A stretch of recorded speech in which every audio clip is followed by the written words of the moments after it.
Unaware his wife is the secret trillionaire heiress who owns his company. Husband pushed her and their child out of their home until he saw her name on the one paper he couldn't ignore. He didn't slap her, he didn't scream, he did something colder. In the narrow hallway of the house he called his, Daniel Hale placed one hand on his wife's shoulder and pushed her forward toward the door, not violently, but deliberately. Enough to tell her this wasn't a discussion, enough to tell her she no longer belonged.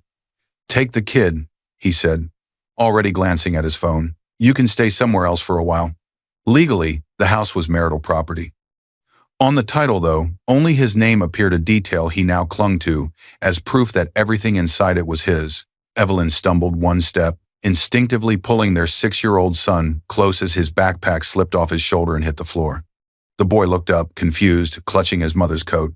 "This is our home," Evelyn said, her voice barely steady. Daniel opened the door and pushed again, firmer this time, guiding them out like an inconvenience, not a family. "No," he said flatly. "This is my house. I paid for it." The door closed behind them. No yelling, no witnesses. Just a mother standing in the night with her child in a sleek car parked across the street where another woman sat watching, waiting. Daniel believed that push erased her. He believed the quiet woman he married had nothing left once she stepped outside that door. He believed the company he ran belonged to him alone. What he never knew was this: on documents he never bothered to read, sealed inside trusts and legal structures older than his ambition, the woman he pushed out was the majority beneficial owner of everything he thought he built. Through layered entities and silent board votes, her family trust had quietly taken control of the company that bore his vision and her money. And while Daniel went back inside, confident and smiling, a different kind of movement had already begun: internal audits, digital trails, and one court paper prepared in silence. Weeks later, Daniel would sit in a courtroom, flipping casually through documents until his hands froze. Because the name he saw on that page was the same name he had just pushed out of his life. And that was the moment his world collapsed. Dear viewers, before we begin, your support means everything. If you're watching without subscribing, it's like letting Evelyn's voice fade into silence. Subscribe now and tell us where you're watching from. Let's get into the story. The first thing that broke the silence was a soft click. Evelyn Hale froze for half a second, her fingers hovering above a puzzle piece shaped like a small blue whale. Her 6-year-old son, Noah Hale, sat cross-legged across from her on the living room floor, his brows pulled together in deep concentration. He was small for his age, with dark hair that never stayed combed, and eyes that noticed far more than adults like to believe. The click came again, a phone notification. Evelyn didn't look up right away, but she felt it. The shift in the room, the change in air. Her husband, Daniel Hale, 37, founder and CEO of a fast-growing tech company, walked past them toward the kitchen. He didn't glance down, didn't smile at his son, didn't slow his step. His phone buzzed again. Daniel looked at the screen and smiled. Not the tired smile he gave Evelyn at night, not the polite one he used for neighbors. This smile was private, light, alive. Evelyn noticed it. She said nothing. The house around them was quiet, modest, and carefully chosen. 2 bedrooms, neutral walls, second-hand furniture polished until it looked new, no framed awards, no expensive art. Nothing that suggested the woman kneeling on the floor could, if she wished, buy the entire street and the 3 blocks behind it. What no one saw in this small rental neighborhood was that the value she could pull with a single phone call sat beyond what most people could even name. Her late father's network of companies had once managed sums measured in the hundreds of billions. By the time everything was consolidated into a single structure, the assets under that umbrella were whispered about in private circles as trillion-level money. Not her personal cash, but a global financial machine she could quietly direct. "Mom," Noah whispered, fitting the whale into place. "It goes here, right?" Evelyn smiled softly. "Yes, right there." Her voice was calm. It always was. That calm had been learned a long time ago. Evelyn had been 23 when she first understood what silence could protect. She stood in a private office made of glass and quiet power. Men twice her age rose from their seats as she entered, not out of courtesy but obligation. Lawyers, board members, family trustees, all of them waiting. Her father had died 3 weeks earlier. Not poor, not quietly. He had been one of those men whose name most people never heard, but whose decisions quietly shifted markets. The architect behind a web of funds and holding companies that controlled pieces of banks, energy firms, tech giants, never loudly branded, always hidden one layer back. His voice still lived in her memory, steady and firm. If people love your money, they will never love you. He had said it the night before she left for college, placing a thin folder on the table between them.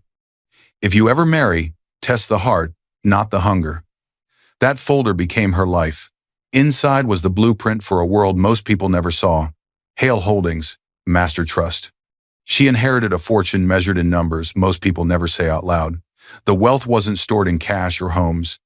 It lived in layered trusts, holding companies, and board-controlled entities designed to protect her from attention and predators. Her name was hidden behind legal walls so thick they required court orders and multiple jurisdictions to penetrate. On public paperwork, all anyone ever saw were institutional names and faceless entities. No Evelyn, no hint that a single person stood at the center. She didn't just inherit money, she inherited control without visibility. A board liaison handled formal votes. Professional trustees signed documents. They all knew who the principal beneficiary was, but no one outside that circle did, and she chose to keep it that way. Daniel Hale entered her life 2 years later, long before the suits, the office, and the applause. He was working out of a shared office space, sleeping 4 hours a night, drinking cheap energy drinks, and talking endlessly about building something honest. Not fast. Not flashy, honest. That word mattered to Evelyn. He talked more about the product than the potential exit, more about the people he wanted to hire than the lifestyle he wanted to buy. When he asked what she did, and she said, consulting strategy for family businesses, he just nodded and moved on. He didn't ask which families. He didn't ask what size.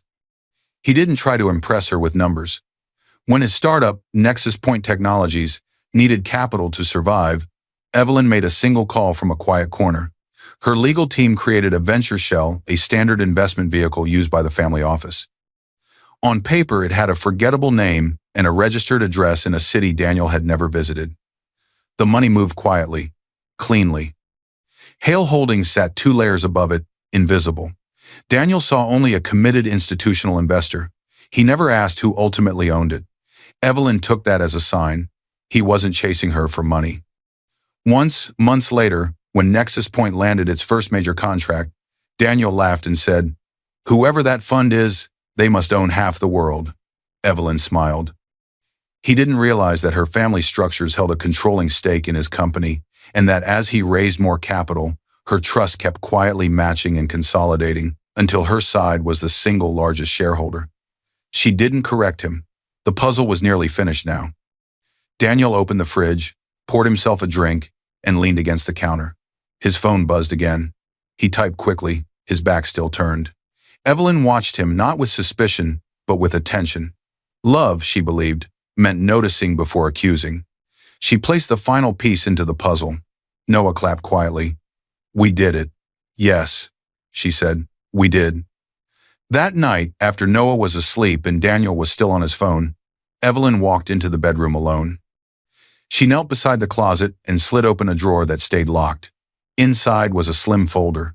No logos, no colors, just black text. Hale Holdings, Master Trust. After the wedding, the trust's lawyers had quietly updated some of the internal paperwork to reflect her married name. The outside world still saw only corporate entities. Daniel had never seen the master document. He'd never needed to. At least, not yet. Evelyn rested her hand on it. She didn't open it. "I promised myself," she whispered into the quiet room, "I'd never need this." Behind her, down the hall, a phone buzzed again. And this time, Daniel laughed softly. Evelyn closed the drawer. The silence stayed, but it felt different now, like it was waiting for something to break. The sound of applause filled the room, and Daniel Hale stood in the center of it. He straightened his jacket as employees clapped, investors smiled, and cameras flashed. Nexus Point's logo gleamed on the far wall, sleek, modern, expensive. At 37, Daniel looked every bit the successful founder now. The company had outgrown its early struggles. The office was larger, the staff was bigger, the praise was louder, and Daniel drank it in. From the edge of the room stood Lila Monroe, 29, his newly promoted executive assistant. She wasn't clapping the loudest, but she was watching the closest. Tall, sharp-eyed, and always dressed one step more polished than required, Lila had a talent for knowing where power sat before it spoke. When Daniel stepped down from the small stage, she was already there. "That was impressive," she said lightly, handing him a tablet before he even asked. "The board loved you." Daniel smiled. "Of course they did." Lila laughed, not too loud, just enough. As they walked, she leaned in slightly, her fingers brushing his arm as if by accident. Daniel didn't pull away. He barely noticed the touch, but his body remembered it. Across the glass wall of the conference room, no one questioned the closeness. Founders were allowed personal gravity. The more successful he became, the more forgiveness people offered his behavior. At the office, everyone knew Nexus Point had a major institutional backer. They didn't know that the quiet board representative, who rarely appeared in person, answered directly to Evelyn's family trust. Daniel treated that investor as a faceless force, useful but distant. At home, the change showed differently. Evelyn noticed it first in the quiet spaces. Daniel stopped asking how her day went, stopped sitting on the floor with Noah, stopped sharing his calendar the way he used to when everything was chaotic and small. They had once used a shared family email and calendar to juggle early meetings and babysitting. Now, most invites went only to his work account, an account Lila managed. When Evelyn asked about a late meeting, Daniel waved it off. Just work stuff. When she mentioned a dinner she thought they'd planned, he frowned. "I never confirmed that." The shared calendar stopped updating. Invitations no longer came. Messages disappeared before she could read them. Not erased, redirected. At the office, Lila had taken over Daniel's private schedule. She filtered calls. She answered emails before Daniel ever saw them. She decided what reached him and what didn't. She told herself it was efficiency. She told herself it was her job. But when Daniel joked, "I don't know what I'd do without you," Lila smiled longer than necessary. One evening, Evelyn sat on the couch folding laundry while Noah colored beside her. The TV played softly, but no one was watching. Daniel sat across the room, his phone glowing in his hand. It buzzed. Daniel smiled. Noah looked up from his crayons. "Mom?" "Yes, sweetheart?" Noah hesitated, then lowered his voice like he was sharing a secret. "Why does Dad smile at his phone like that?" Evelyn's hands stopped mid-fold. The question was innocent. The timing was not. She looked at Daniel. He hadn't heard, or pretended not to. Evelyn forced a gentle smile. "Sometimes people get happy messages." Noah nodded slowly. "He doesn't smile like that at us." The words landed softly but deep. Evelyn pulled Noah close. "Finish your drawing." She didn't look at Daniel again. That night, the house felt too quiet. Evelyn waited up, sitting at the kitchen table with a cup of tea that went cold. Midnight passed. Then later, when Daniel finally came home, his jacket smelled unfamiliar, not of perfume, but of too many hours somewhere else. "You're up," he said, distracted, scrolling through his phone. "I was waiting," Evelyn replied calmly. "For what? For you."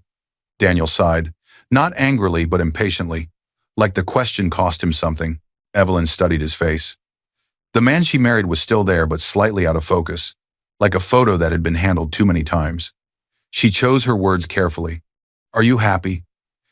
Daniel didn't look up. "You worry too much," he said. "Everything's fine." He walked past her toward the bedroom, already typing. Evelyn stayed where she was. Silence returned, but it wasn't peaceful anymore. It was crowded with things unsaid. Across town, Lila Monroe sat alone in her apartment, laptop open, phone in hand. She reread the message she was about to send. Not romantic, not obvious, just dangerous enough. Her thumb hovered. Then she typed, "She still doesn't know, right?" She watched the message send. 3 dots appeared. Then Daniel's reply came quickly. "Of course not." Lila leaned back, satisfaction flickering across her face. She didn't hate Evelyn. She barely thought about her. To Lila, this wasn't betrayal. It was opportunity. Back at home, Daniel's phone buzzed again. He smiled. Evelyn saw it this time. She didn't ask who it was from. She didn't accuse. She didn't raise her voice. She simply watched as the space between them widened by inches that felt like miles. Later, when Daniel finally slept, Evelyn lay awake staring at the ceiling. She thought of her father's words, "Test the heart, not the hunger." She had tested, and something had cracked. In the dark, her eyes shifted toward the closet. Toward the drawer she hadn't opened. Not yet, but soon. Because outside the bedroom door, the quiet wasn't just waiting anymore. It was preparing. The argument began before Daniel even stepped fully inside the house. The front door slammed harder than usual, rattling the framed family photo on the wall. Evelyn felt the vibration from the living room floor, where she sat helping Noah with homework. Noah flinched. Daniel Hale stood near the door, his tie loosened, jaw tight, eyes sharp with something that looked like anger but felt more like decision. "We need to talk," he said. "Not can we, not please." Evelyn rose slowly. "You're home late," Daniel scoffed. "Because someone around here actually works." The words hit harder than shouting would have. Noah looked up, confused. Evelyn placed a hand gently on his shoulder. "Go to your room, sweetheart, just for a minute." Noah hesitated. "Did I do something wrong?" "No," she said quickly. "You didn't." Daniel didn't correct her.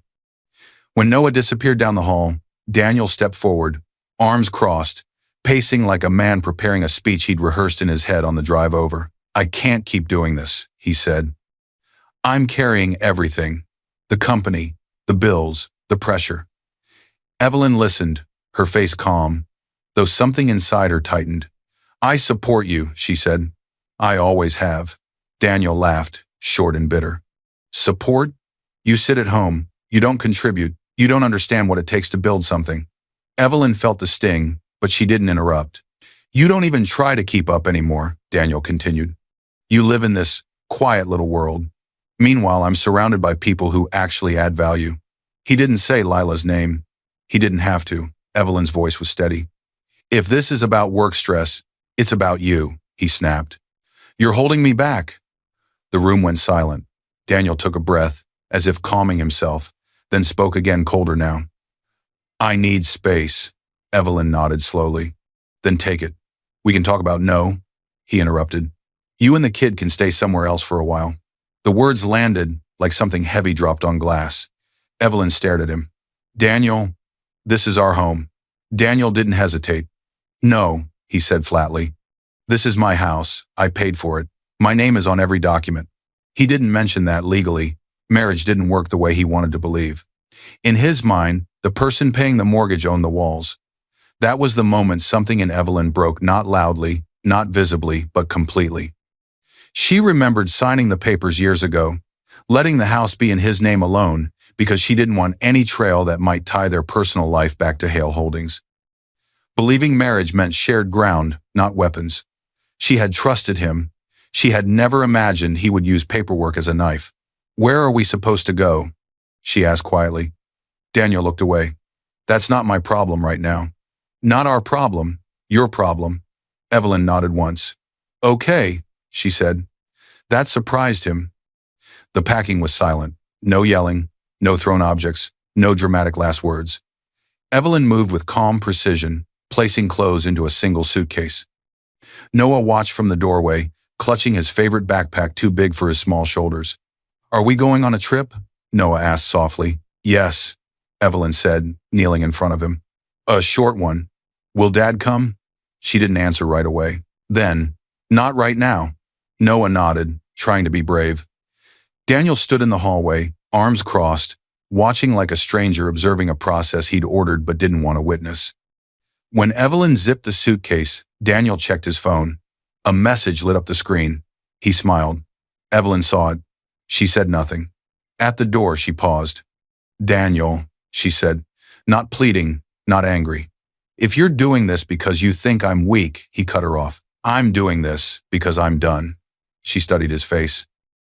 The man she married had been replaced by someone who believed power came from being admired by the right people, even if it meant stepping on the wrong ones. "Then I hope it was worth it," she said. Daniel opened the door. Cold air rushed in. Outside, the night was quiet. No neighbors watching, no drama to witness. Evelyn stepped onto the porch with Noah beside her. Daniel stayed inside. The door closed behind them. The sound echoed longer than it should have. As Evelyn walked down the steps, she noticed a car parked across the street. Sleek. New. The engine was off, but the interior light glowed faintly. Someone was inside. Evelyn didn't stop walking, but she knew. Lila Monroe sat in the driver's seat, hands on the wheel, eyes fixed on the house. Watching. Not surprised. Not guilty. Expectant. Noah tugged Evelyn's hand. "Mom, who's that?" Evelyn looked straight ahead. "No one we need to worry about." But she memorized the car, the shape, the color, the certainty in her chest. As they reached the end of the driveway, Evelyn glanced back once. The house lights were already dimming. She understood then. This wasn't just abandonment, it was replacement. Evelyn adjusted the suitcase in her hand and kept walking. Behind her, across the street, the car door opened. And somewhere far deeper than anger, something quiet inside Evelyn began to wake up. Something patient, something prepared, and it knew exactly where to begin. The first thing Evelyn felt in the new place was the door locking behind her. The sound was sharp, final. It echoed through the narrow hallway of the furnished rental and settled deep in her chest. She stood still for a moment, Noah's small hand wrapped tightly in hers, her suitcase resting against her leg like it was catching its breath too. This place was quiet. Too quiet, no laughter from the next room, no footsteps overhead, no voice reminding her of what she had just lost. But it was safe. The apartment was small, clean, and temporarily arranged with a single call to the family office. A corporate lease had been signed electronically in her married name before she even reached the neighborhood. The keys waited in a lockbox. No front desk. No questions. Evelyn exhaled for the first time since the door had closed behind them at the house. Noah looked around, taking it all in with the seriousness only children carry in moments like this. "Is this our new home?" he asked. "For now," Evelyn said gently.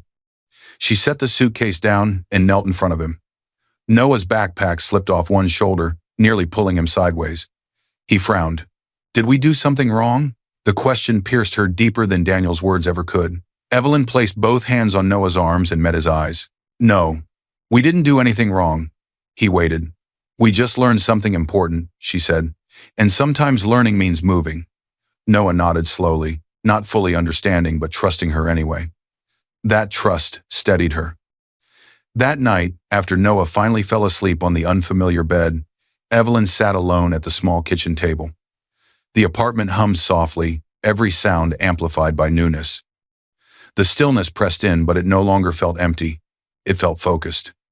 Evelyn reached for her phone. Her hands were steady. She made the first call. The man on the other end answered on the first ring. He had known her since she was a teenager, back when her last name opened doors quietly instead of loudly. "I need legal counsel," Evelyn said. Immediately. There was no surprise in his voice. "Understood. Family or personal?" "Both," she said, "but start with personal." He didn't say Daniel's name. He didn't need to. The second call came next. A private financial investigator. Discreet, relentless, expensive. Evelyn had vetted him years ago for trust-related audits and never thought she would need his services for herself. "I want a full review," she said.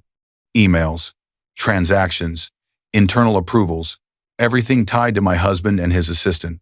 A pause. "Corporate systems are protected," he said carefully. "I can't just break into them."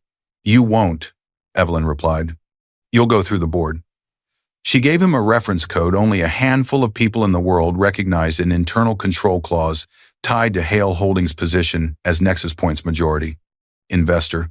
"With that," she continued, "you'll request an internal compliance audit on behalf of the primary stakeholder, forensic review.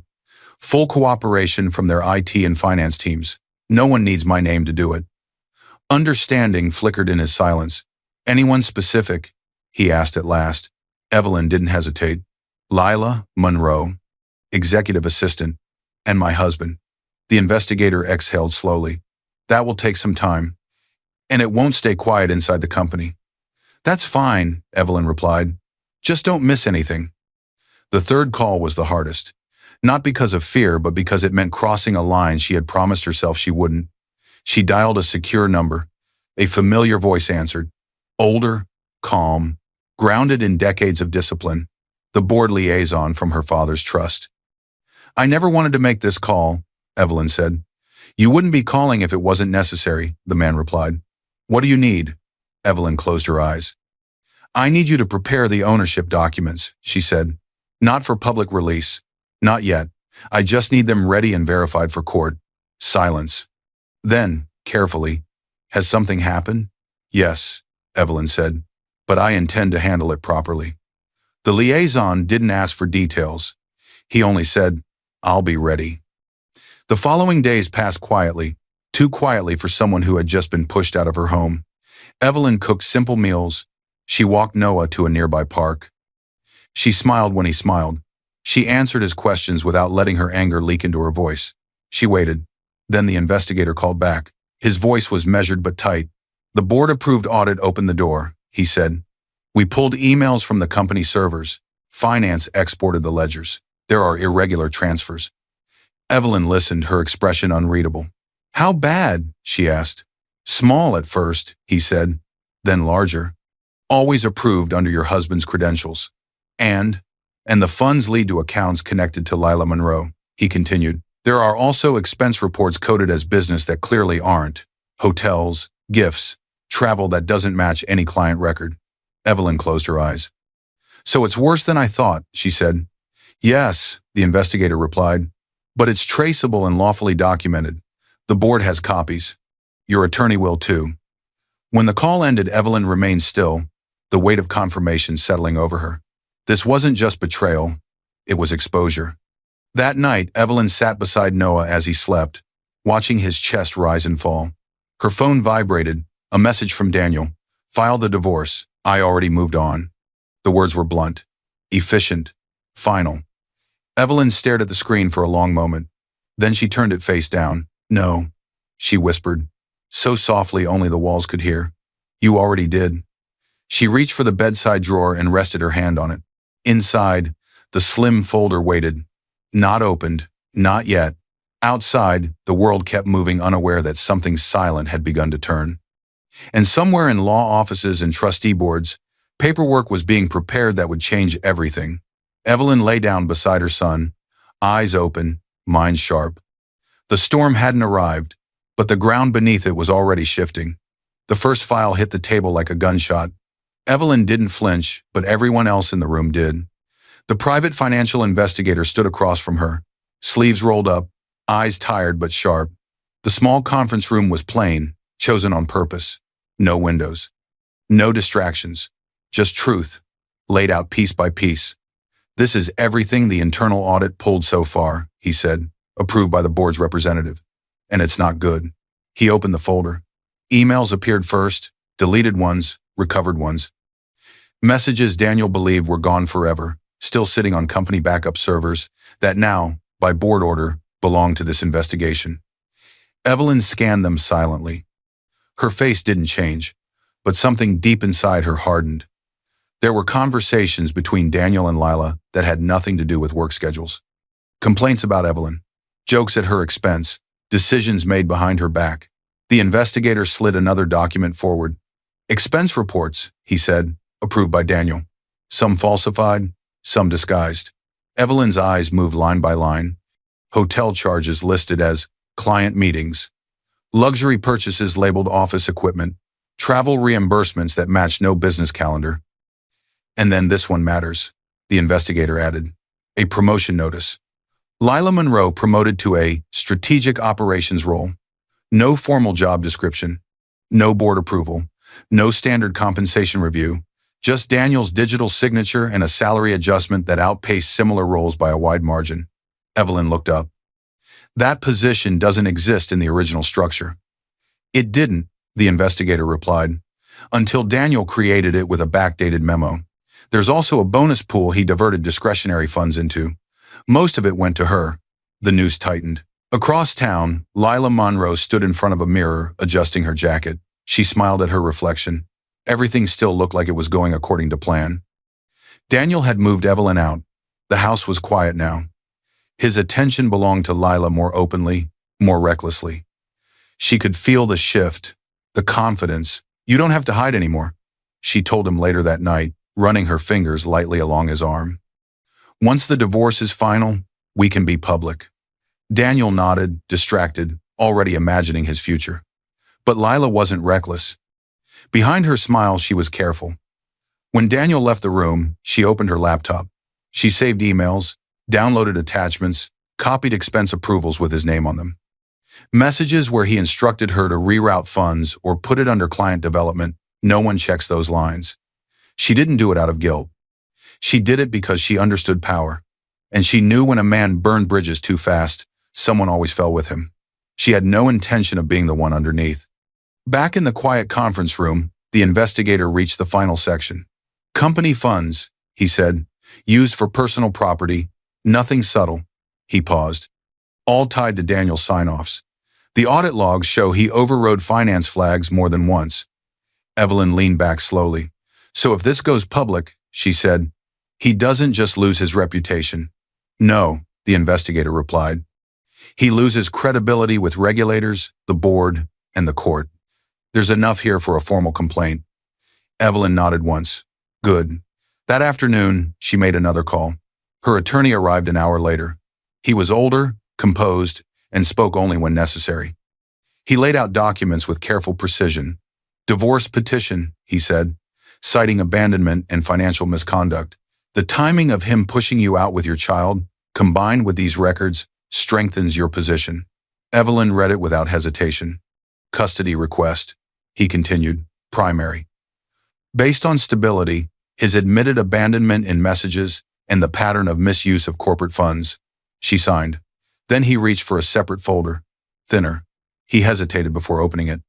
This, he said carefully, changes the nature of everything. Inside were documents Evelyn had not touched in years. Ownership structures, trust disclosures, board authority summaries, all connected to one entity, Hale Holdings, Master Trust. The attorney studied her face. If this goes to court, he said quietly, your husband won't just lose his marriage. Evelyn finished the sentence without raising her voice. He'll lose his company. The attorney nodded. Completely. The board liaison has confirmed. Your trust holds a controlling stake, with authority to initiate leadership changes if necessary. Once we attach this to the divorce proceedings, it becomes part of the record. Silence filled the room. Not fear, not regret, resolution. Later that evening, Evelyn sat alone at the Reynolds' small dining table. Noah was asleep in the other room, clutching a stuffed animal he'd carried since he was 3. She stared at the stack of papers in front of her. So many years of restraint, so much silence. She hadn't hidden her identity out of shame, she had hidden it out of belief. Belief that love didn't need leverage, that marriage didn't require proof. She exhaled slowly. That belief was gone. Her phone buzzed. A message from an unknown number. Just one line. I don't know what he told you, but I'm not the villain here. It didn't say who it was. It didn't have to. The timing, the wording, the avoidance of her name, Lila. Evelyn didn't respond. She didn't need to. Everyone reveals themselves eventually. The next morning, she sat across from her attorney again. He slid one final document across the table. It was heavier than the rest. Not in weight, but in consequence. At the top, stamped and sealed, majority shareholder disclosure court-sealed Evelyn's name was printed clearly. Fully spelled, legally undeniable. Not as wife, not as dependent.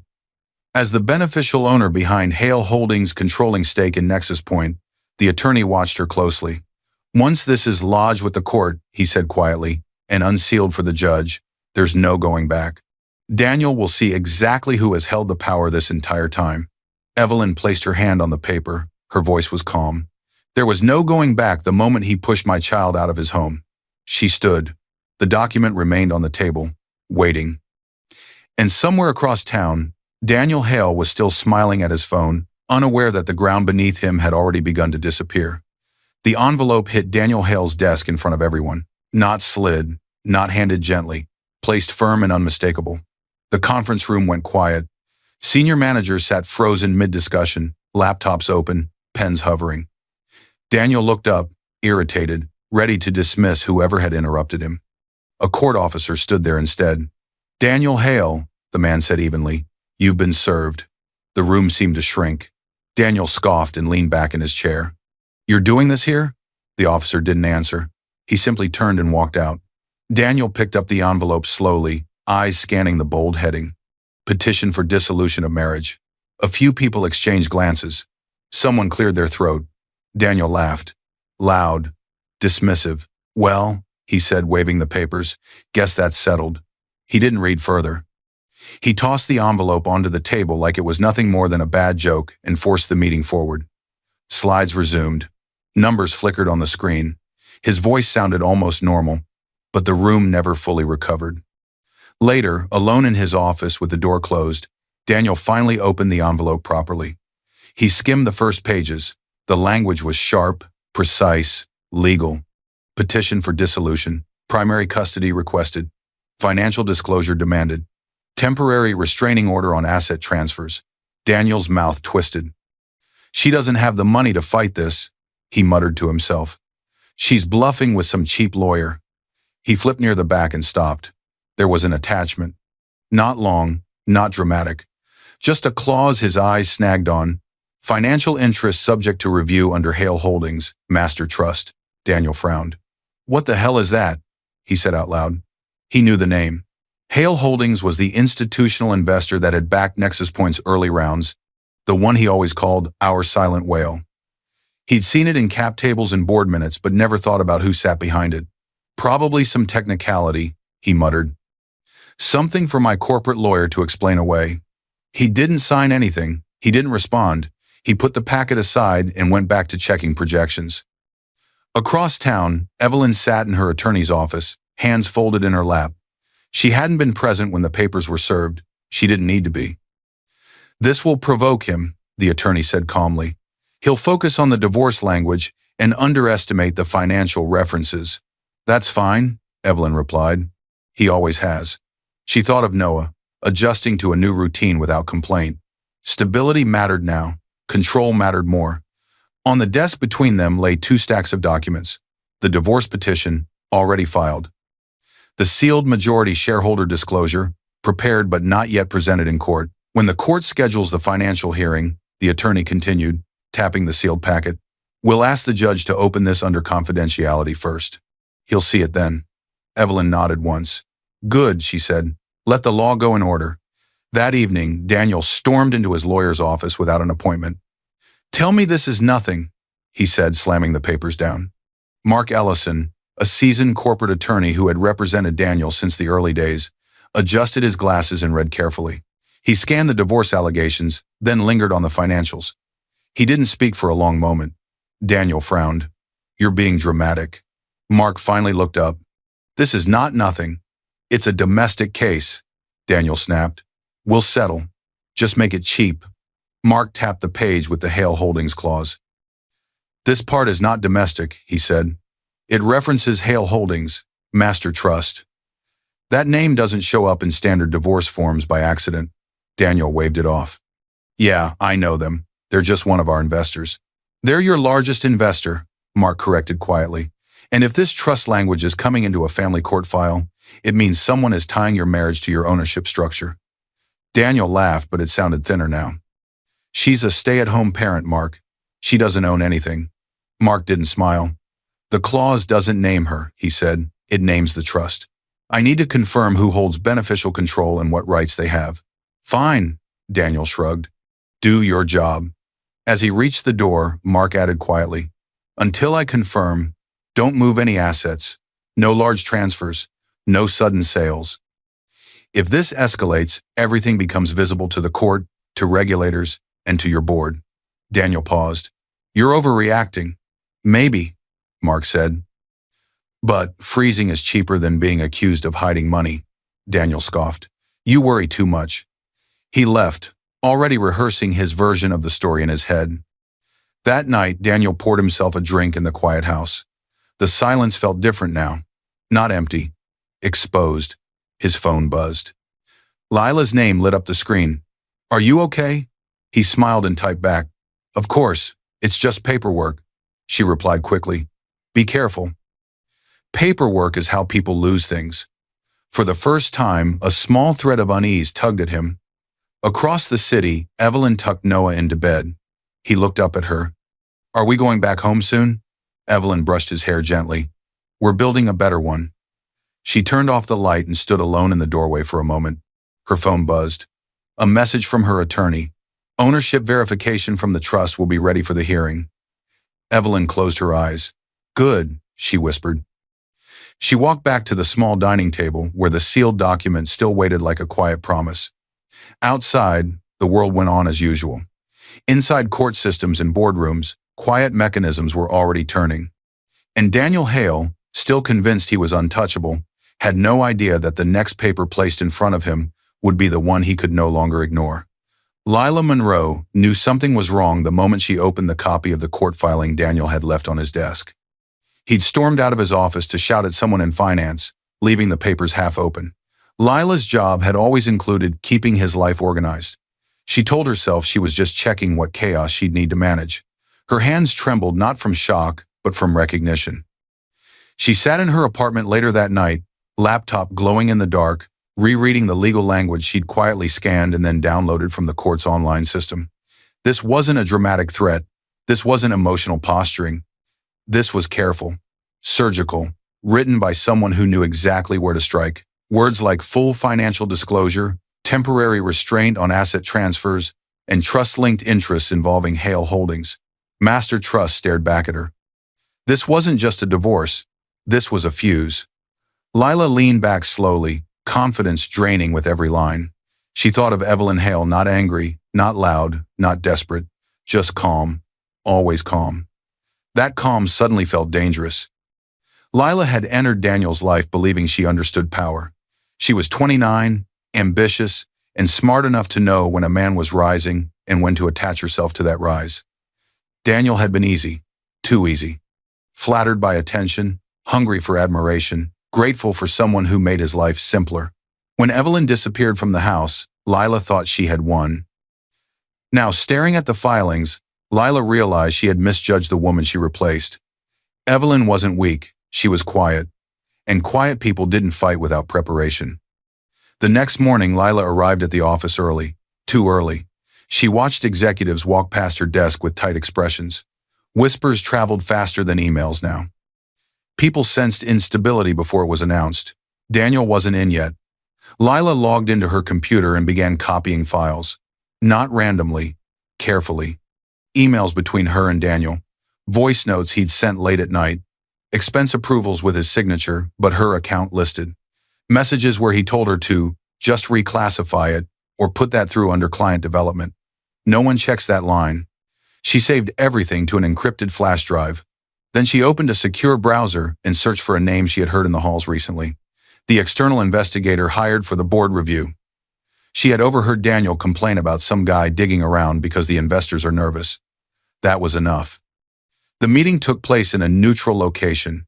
No logos, no windows, no names beyond first ones. The investigator studied Lila across the table. He saw fear but also calculation. "You're not here to apologize," he said. Lila swallowed. "No. Then why are you here?" She slid the flash drive across the table. "I know how this ends," she said quietly. "I just don't want to be crushed with him." The investigator didn't touch the drive yet. "What's on it?" "Emails," she said. "Approvals, messages, proof that he directed transactions and used company money for personal things. Most of it has his name on it, not mine." "And what do you want in return?" he asked. Lila met his eyes. "I want it on record that I cooperated," she said. "If this goes to regulators, if there are charges, I want them to see that I didn't hide anything. I won't lie to protect him." The investigator leaned back. "That's not immunity," he said. "I know," Lila replied. "But it's better than pretending I didn't know anything until it's too late." He studied her for a moment, then picked up the drive. Later that evening, Evelyn received the call. She listened without interrupting, her expression unreadable. "Lila Monroe wants to cooperate," the investigator said. She provided extensive evidence. "She confirms your husband directed the transfers and created her inflated role." Evelyn paused. "Why?" she asked. "Self-preservation," he replied. "Not remorse." Evelyn nodded slowly. "Tell her this," Evelyn said. "Tell the truth, fully. The law will decide the rest. No threats, no bargaining, just reality." The investigator hesitated. "You understand she helped him hurt you." Evelyn's voice remained steady. "And now she's helping the truth hurt him. That's enough for me." The next morning, Lila submitted her resignation. No farewell email, no explanation, no transition period. By noon, her corporate access was revoked. Her badge stopped working. Her name vanished from internal directories. She packed her desk quickly, aware of eyes watching from behind glass walls. Some curious, some relieved, some calculating their own distance from Daniel. She didn't look back. Daniel found out last. He arrived at the office furious, already irritated by unanswered calls. He stormed through the lobby, expecting Lila to appear with explanations and a coffee in hand. She didn't. Her desk was empty, clean, as if she had never been there. Daniel grabbed the nearest assistant. "Where's Lila?" The assistant hesitated. "She resigned. Effective immediately." Daniel's face hardened. "That's impossible." "She turned in her badge this morning," the assistant added. IT removed her access. HR said she left her resignation letter on their desk. Daniel stood still. For the first time since the divorce filing, something cold slid down his spine. He pulled out his phone and called Lila, straight to voicemail. He called again. Nothing. Across the city, Evelyn sat quietly at the dining table, Noah coloring beside her. Her phone buzzed. A message from the investigator. "She gave us everything." Evelyn closed her eyes for a brief moment. Not in relief, in acceptance. She looked at her son, smiling softly at his drawing, unaware of how close the storm now was. Evelyn reached for her tea, hands steady. Somewhere, Daniel Hale was beginning to realize that the people he relied on most were gone. And very soon, the truth he had ignored would be placed in front of him, not as accusation, but as fact. The room went quiet before anyone was told to be quiet. Not the nervous kind, not the respectful kind, the heavy kind. Daniel Hale sat at one table with his attorney, Mark. His shoulders were squared, hands folded, confidence carefully reconstructed after weeks of strain. His suit was tailored, his expression controlled. Across the aisle, Evelyn Hale sat beside her attorney. She did not look at Daniel. She did not need to. The judge entered. Everyone stood. Everyone sat. Paper rustled. Silence returned. This was the first formal financial hearing in their divorce case. On the docket, it looked routine. To everyone actually in the room, it was anything but. The judge adjusted her glasses and looked down at the file. "This court will now address financial disclosures relevant to the dissolution petition and related corporate interests," she said calmly. Daniel leaned back slightly. Routine, he told himself. He had faced worse in investor updates. The judge nodded to the clerk. "Clerk, please distribute the sealed ownership disclosures for review." The clerk stood and began placing documents on both tables. Daniel accepted his copy without looking up. He recognized the line at the top. UN sealed for court review, only another form. Another distraction. He flipped the first page, then the second. Still casual, still relaxed, until his fingers froze. His eyes locked onto a line he had never seen before. Then another, then a name. Evelyn Hale printed clearly, not as spouse, not as beneficiary, not as witness, but as majority beneficial owner controlling interest holder via Hale Holdings, Master Trust, authorized voting authority over Nexus Point Technologies, Incorporated. Daniel's breath caught in his throat. The room didn't move.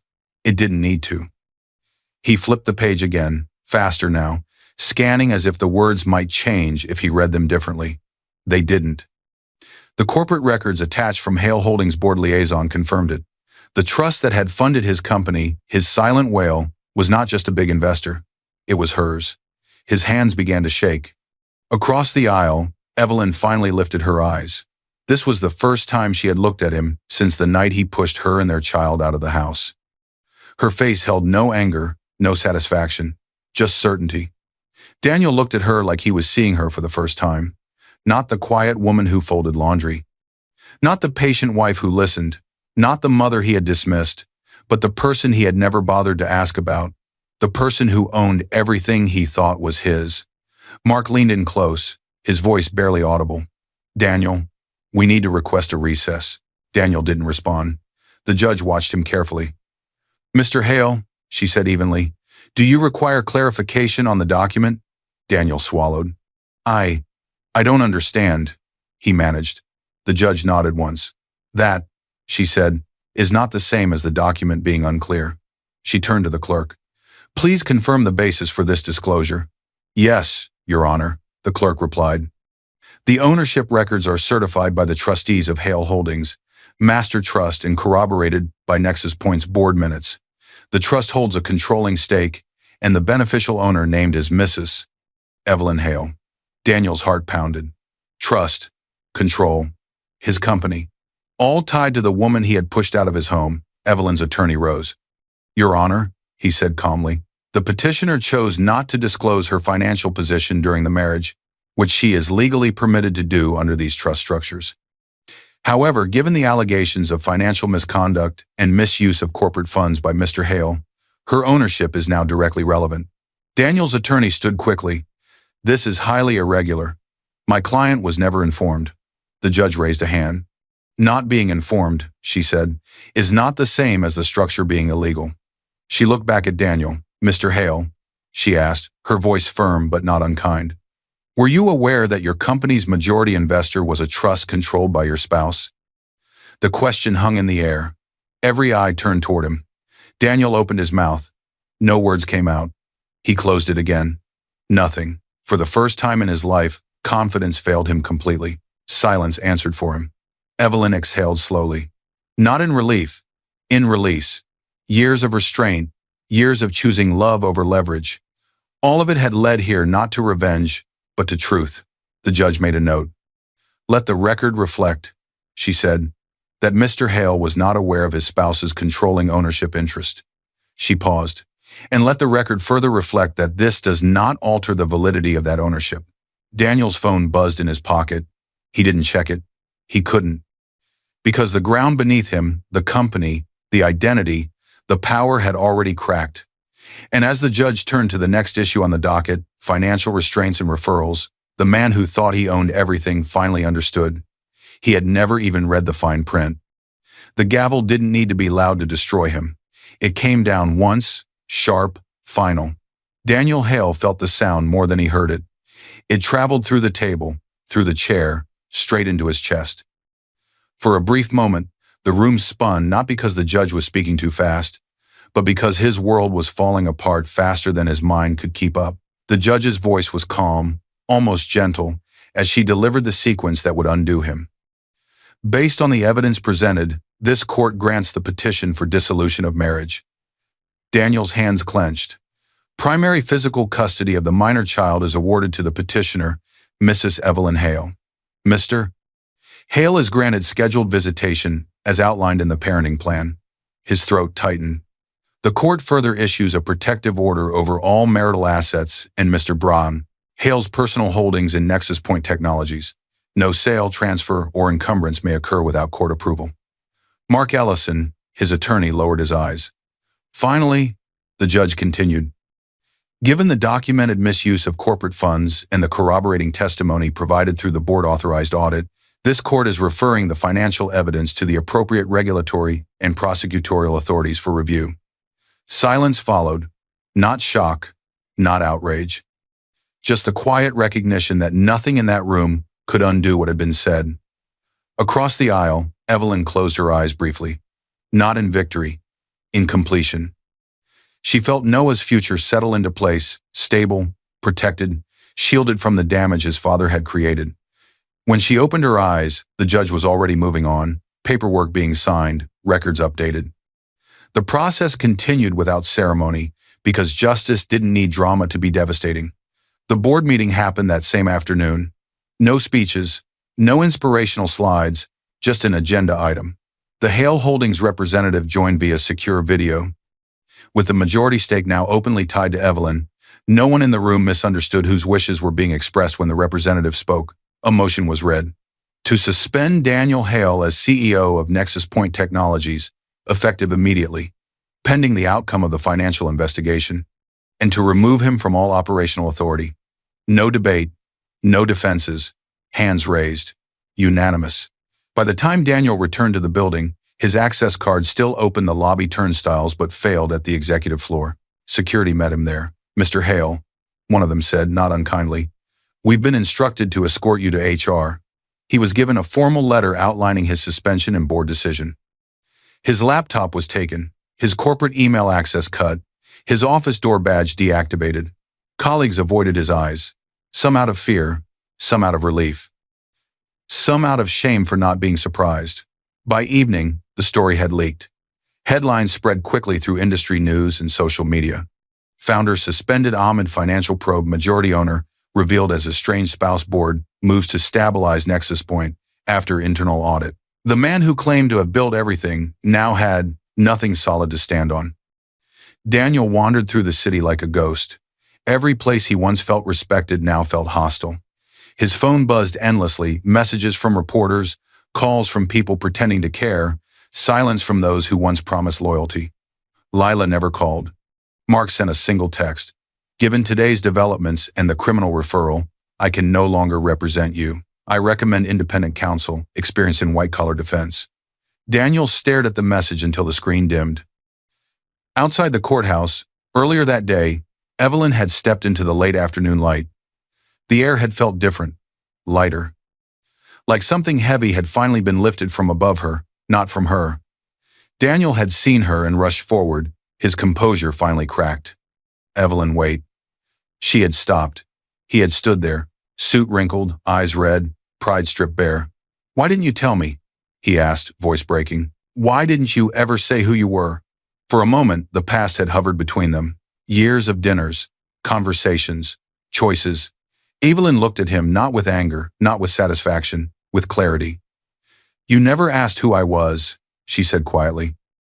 You only cared who you thought you were. Daniel swallowed hard. I didn't mean.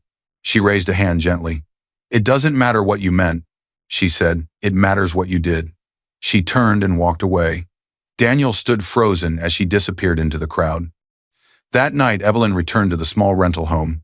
Noah ran to her, smiling wide. Did we win? Evelyn knelt and hugged him tightly. We're safe, she said. That's what matters. As Noah laughed and pulled her toward the kitchen to show her a drawing he'd made, Evelyn glanced back once at the door. At the quiet space where fear used to live, it was gone. But something else was coming. Something final. And as she closed the door behind her, the world prepared to witness the last step of Daniel Hale's undoing. Not in court, not on headlines, but in the quiet place where power finally sat where it belonged. The room waited for Evelyn Hale to speak. It wasn't the tense waiting of fear or uncertainty. It was the kind that followed authority, quiet, respectful, deliberate. A long table stretched across the boardroom, polished to a mirror shine. Men and women in tailored suits sat on both sides, documents aligned, pens ready. The Nexus Point logo glowed on the wall, smaller now beneath a new line of text noting its parent entity. At the head of the table sat Evelyn. Same straight posture, same calm presence. But everything else had changed. No hiding, no silence for protection. She presided today not as a temporary figurehead, but as the majority owner whose control had finally stepped out of the shadows. The board liaison from Hale Holdings sat to her right, more an advisor than a handler now. Beside her, in a chair slightly too big for him, sat Noah, now 7, his feet swinging gently as he drew in a small notebook. He hummed to himself, safe, unaware of the weight in the room. A senior executive leaned toward another and whispered, barely audible, "They respect her." Evelyn heard it anyway. She didn't smile. She didn't correct the tone. She simply replied, just as quietly, "They always respected the company. Now they know who protects it." The executive nodded, understanding settling in his eyes. The meeting moved forward. Reports were presented. Decisions were made. The company that once carried Daniel Hale's ego now carried something different. Structure, oversight, boundaries. The financial controls tightened after the scandal. An independent audit committee answered directly to the board, not to a single charismatic founder. Travel and expense policies were rewritten. Personal use of funds was explicitly banned, not informally overlooked. Evelyn listened more than she spoke. When she did speak, it was precise, clear, final. No one interrupted her. No one needed to. She wasn't there to play CEO. The new, qualified CEO, someone who had built companies without stealing from them, handled day-to-day operations. Evelyn handled direction, stability instead of spectacle. At the end of the table, the board liaison slid a single document forward. "This is the last item," he said. The paper wasn't dramatic. No bold warnings. No threatening language, just resolution. It formalized the final pieces. Daniel Hale's permanent removal from all positions, his shares converted and placed into a monitored structure under the court's orders. The company's commitment to cooperate fully with regulators, and a governance charter that ensured no one person could quietly reroute funds again. Evelyn looked at the document for a long moment. She remembered the night she had knelt beside a locked drawer, promising herself she would never need what was inside. She remembered Noah asking if they had done something wrong. She remembered Daniel's voice saying, "This is my house." She picked up the pen. No anger, no triumph. Just clarity. She signed. The sound of the pen scratching paper echoed softly. When she finished, she set it down. "That concludes today's agenda," she said. The board stood. Some offered their hands. Some simply nodded. Evelyn didn't wait for applause. Outside, the afternoon sun rested gently on the building's glass facade. Evelyn walked out with Noah, her hand resting lightly on his shoulder. "Are we done?" Noah asked. "Yes," she said. "We are." He smiled. "Can we get ice cream?" Evelyn laughed softly. "Yes, we can." They walked down the steps together, free, whole, unbroken. Behind them, the doors closed not as an ending, but as a boundary she no longer needed to fight to cross. Across town, Daniel Hale sat alone in a small apartment.